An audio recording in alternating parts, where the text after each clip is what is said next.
Welcome to Shriya's veg kitchen. இன்னைக்கு நம்ம பார்க்க போகிற ரெசிபி என்னென்னா ஆல் வெஜிடபிள்ஸ் போட்டு குருமா. இது சப்பாத்தி, பூரி, தோசை, சாதம் எல்லாத்துக்குமான சைட் டிஷ். இதுக்கு தேவையான பொருட்கள் நான் என்கிட்ட என்னென்ன காய் இருக்கோ அதெல்லாம் எடுத்துகிட்டு இருக்கேன். இது நம்ம இஷ்டம் தான், இது வேணால் போட்டுக்கலாம். ஸோ உருளைக்கிழங்கு, காலிஃப்ளவர், சவ் சவ், தென் பீன்ஸ், கேரட், வெங்காயம், தக்காளி. அப்புறம் இதுக்கு அரைக்கிறதுக்கு என்னென்ன வேணும்னா கொஞ்சம் தேங்காய், ஒரு இன்ச் அளவுக்கு இஞ்சி, ஒரு 10 பல்லு பூண்டு, ஒரு 4 பச்சை மிளகாய், ஒரு ஸ்பூன் பெருஞ்சீரகம், சோம்பு. அது தவிர கசகசாவும் கொஞ்சம் முந்திரி பருப்பும் ஊற வச்சுட்டுருக்கேன். இது ஒரு நல்ல ஃப்ளேவர் கொடுக்கும், அதனால் இதுவும் சேர்த்து போட போகிறேன். கொஞ்சம் வேணும்னா அது ஆப்ஷனல். சப்போஸ் பச்சை மிளகாய் காரம் போடலைன்னா கொஞ்சோண்டு காரப்பொடி போட்டுக்கலாம். அப்புறம் கொஞ்சம் கொத்தமல்லி, புதினா அண்ட் கருவேப்பிலை, கொஞ்சம் எண்ணெய், அதில் பட்டை, இது கல்பாசி அண்ட் இது மராட்டி முக்கு. மற்றதெல்லாம் என்கிட்ட இல்லை, அதனால் நான் அதை எடுத்துக்கல. இப்போ எப்படி பண்ணுறதுன்னு பார்க்கலாம். குருமா இப்போ 1 part, தட் இஸ் ஒரே ஒரு குக்கரோடு அப்படியே முடிச்சிட போகிறோம் ஈஸியாக. தனியாக ஒரு கடாய் வதக்கிறதுக்கு அப்படிலாம் எடுத்துக்காமல் இது கொஞ்சம் ஈஸி மெத்தடு. இப்போ எண்ணெய் எடுத்து வச்சுருந்த எண்ணெய் விட்டு காஞ்சி எடுத்து அதில் இந்த எடுத்து வச்ச மசாலா சாமானை போட்டு ஜஸ்ட் வதக்கிட்டு, இதில் வந்து வேணும்னா உங்களுக்கு ஃப்ளேவர் பிடிக்கும்னா ஏலக்காய், கிராம்பு அதெல்லாமும் போடலாம். எங்களுக்கு அவ்வளோ அந்த ஃப்ளேவர் பிடிக்கல, ஸோ நான் இது மட்டும்தான் போடுறேன். தென் வெங்காயம், உருளைக்கிழங்கு வந்து தண்ணியில் போட்டு வச்சுக்கோங்க, இல்லைன்னா கலர் மாறி போயிடும். ஸோ அது தண்ணியில் தான் போட்டு வச்சுருக்கேன். இது கொஞ்சம் வெங்காயம் வதக்கட்டும். வதக்கினதும் ஒரு காயாக சேர்த்துடலாம். வெங்காயம் ஓரளவு வதக்கிடுத்து இதில் நறுக்கி வச்சுருந்து தக்காளி,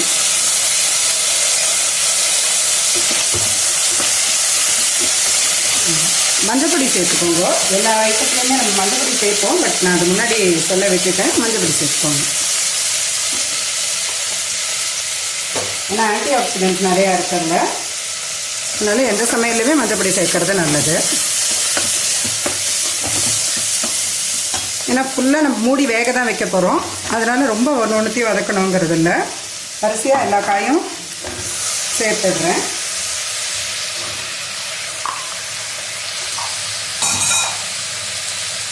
இது சில குழந்தைகள்லாம் சவுச்சவுலாம் சாப்பிட மாட்டேன்னு சொல்லும்போது இதை மாதிரி நம்ம குருமாவில் போட்டு கொடுத்துட்டோம்னா அவள் அதை ஆஃபியாக சாப்பிடுவாள். தெரியாது என்ன காயின்னு. உருளைக்கிழங்கு மட்டும் தண்ணியில் போட்டு வச்சுருந்தேன், தண்ணியை வடிச்சுட்டு இப்போ சேர்த்துட்டுருக்கேன். இப்போ நல்லா ஒரு ஜென்டில் மிக்ஸ் கொடுத்துட்டு இதை ஒரு 1 minute வதக்கட்டும். வதக்கின அப்புறம் உப்பு சேர்த்துட்டு கொஞ்சம் தண்ணி விட்டு குக்கரை மூடி போட்டு மூடிட வேண்டியதான். ஓரளவு வதக்கிடுத்து இதில் தேவையான அளவு உப்பு, கொஞ்சம் தண்ணி விட்டு நம்ம ப்ரெஷர் குக் பண்ணிடலாம். ரொம்ப தண்ணி வேண்டாம், ப்ரெஷரில் தான் வேக போகிறது. இன்னும் கொஞ்சம் ஒரு 1/2 கப் ஊற்றிடுறேன். ஊற்றிட்டு மூடி போட்டுடலாம். மூடி போட்டு 2 சவுண்டு, அது உங்கள் குக்கரோட இது பார்த்துக்கோங்க. நான் இதில் 2 சவுண்டோட போடுறேன், ஏன்னா டைரெக்டாக வைக்கிறதுனால சட்டுன்னு வெந்து போயிடும். 2 சவுண்டு விட்டுட்டு அப்புறம் எடுத்து காமிக்கிறேன். இப்போ குக்கரில் 2 சவுண்டு விட்டுட்டு எடுத்தாச்சு. பார்த்தெல்லாம் நல்லா வெந்திருக்கும். ஸோ இதுக்கு மேலே தண்ணி ஊற்றினா ரொம்ப தண்ணி ஆகிடும், அப்புறம் நம்ம அதுக்கு திக்கனிங் ஏஜென்ட்லாம் போடணும். அதனால் இதுக்கு இப்போ வந்து அரைச்சது அதில் விட்டு ஸ்டவ் ஆன் பண்ணிவிட்டு கொதிக்க விட வேண்டியதான். இதில் இது மிக்ஸ் பண்ணிடுறேன். அந்த ஜாரையும் அரைச்சி அது அலம்பி விட்டுடலாம். நம்ம ஜாரில் ஒட்டின்னு இருக்கோம் இல்லையா, அதையும் அலம்பிட்டு அதையும் சேர்த்து ஸ்டவ் ஆன் பண்ணிவிட்டு இப்போ இந்த ஸ்டேஜில் வந்து நம்ம அந்த காரம் தேவைப்பட்டதுன்னா யூஸ் பண்ணிக்கலாம். நான் அவ்வளோ சேர்க்க போகிறதில்ல, ஏன்னா ரொம்ப காரமாக வேண்டாம் அப்படின்னு சொல்லி. நல்ல இது வந்து நம்ம ஹோட்டல் குருமா மாதிரி இருக்கும், நல்ல கலர்ஃபுல்லாக. கொஞ்சோண்டு மட்டும் நான் காரப்பொடி போடுறேன். உங்களுக்கு அது டேஸ்ட்டுக்கு எவ்வளோ வேணுமோ நீங்கள் சேர்த்துக்கோங்க. எங்களுக்கு ரொம்ப தேவையில்லைங்கிறதுனால நான் போடலை. இப்போ இந்த நம்ம கொத்தமல்லி, புதினா அதெல்லாம் வச்சுருந்தோம் இல்லையா, அதையும் இதில் சேர்த்துட்டு ஜஸ்ட்டு கொதிக்கட்டும். அப்படியே சப்போஸ் தண்ணி ஆகிடுது அப்படின்னு சொன்னால் அதுக்கு திக் பண்ணுறதுக்கு என்ன பண்ணணும்னா கொஞ்சம் நம்ம இப்போ அரைச்சதோடையே சேர்த்து பொட்டுக்கல்லையும் சேர்த்து அரைச்சி விடலாம் வேணுமானா. இன்றைக்கி நான் கசகசா முந்திரி பருப்பு சேர்த்ததுனால பொட்டுக்கல்லை சேர்க்கல. சில நேரம் கசகசா முந்திரி பருப்புலாம் இல்லைன்னா இதோட ஒரு ஸ்பூன் பொட்டுக்கல்லை சேர்த்து அரைப்பேன். ஸோ திக்காகிடும், நல்லாயிருக்கும். இது 2 கொதி வரட்டும்.